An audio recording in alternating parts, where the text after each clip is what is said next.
Maba tukwata akapando jja tugenda.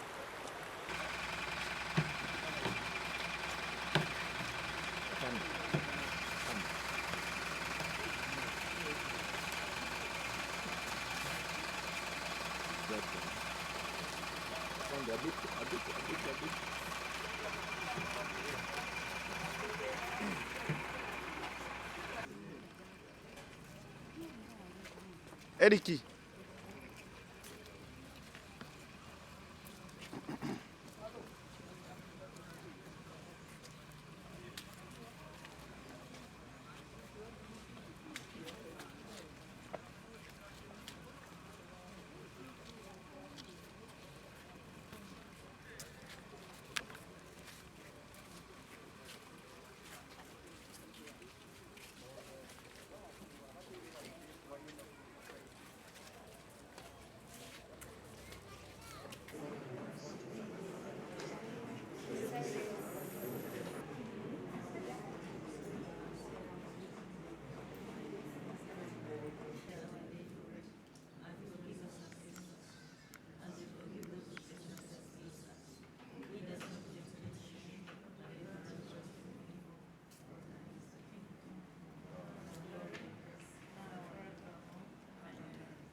An warrant for arrest issued by this court.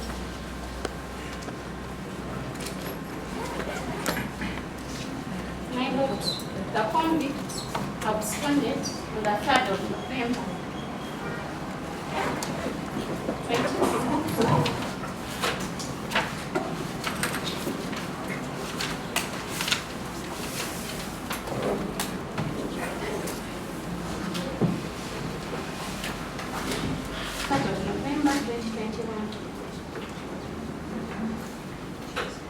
And he was arrested. First to be sure what language.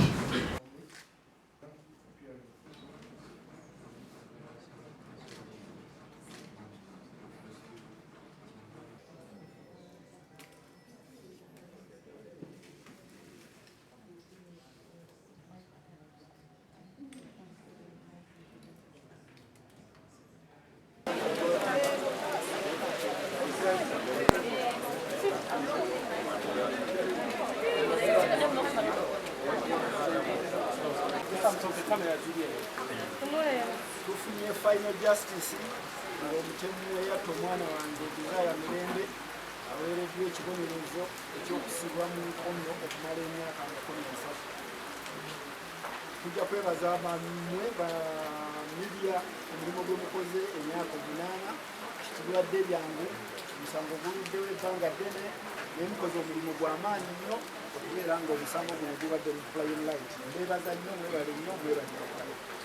Tulina kinene kyakuzza naye katuwummule naffe tusobole okukola ku bintu ebirala ebbanga libadde ddene ery'emyaka 8.